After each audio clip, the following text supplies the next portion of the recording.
New year వేళ హిమాచల్ ప్రదేశ్ లోని సోలన్ జిల్లాలో భారీ పేలుడు తీవ్ర కలకలం రేపింది. నాలాగఢ్ పోలీస్ స్టేషన్ సమీపంలో పేలుడుతో పలు భవనాలు దెబ్బతిన్నాయి. అయితే పేలుడులో ఎవరికీ గాయాలు తగలలేదని అధికారులు వెల్లడించారు. ఈ ఘటనపై ఉన్నత స్థాయి దర్యాప్తునికి ఆదేశించారు. ఘటనా స్థలాన్ని సీల్ చేశారు పోలీసులు. ఫోరెన్సిక్ టీం కూడా దర్యాప్తు ప్రారంభించింది. పేలుడులో పోలీస్ స్టేషన్ కి సమీపంలో ఉన్న ఆర్మీ గెస్ట్ హౌస్ గోడ కూలినట్లు అధికారులు వెల్లడించారు.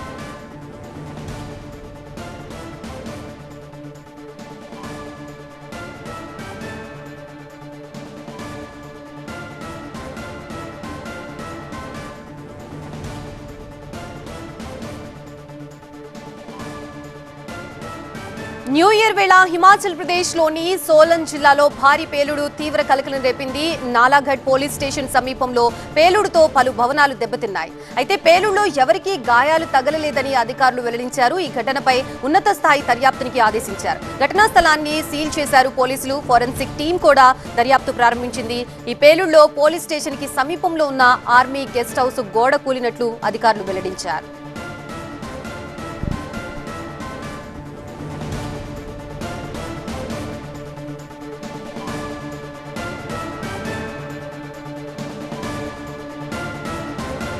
న్యూ ఇయర్ వేళ హిమాచల్ ప్రదేశ్ లోని సోలన్ జిల్లాలో భారీ పేలుడు తీవ్ర కలకలం రేపింది. నాలాగఢ్ పోలీస్ స్టేషన్ సమీపంలో పేలుడుతో పలు భవనాలు దెబ్బతిన్నాయి. అయితే పేలుడులో ఎవరికీ గాయాలు తగలలేదని అధికారులు వెల్లడించారు. ఈ ఘటనపై ఉన్నత స్థాయి దర్యాప్తునికి ఆదేశించారు.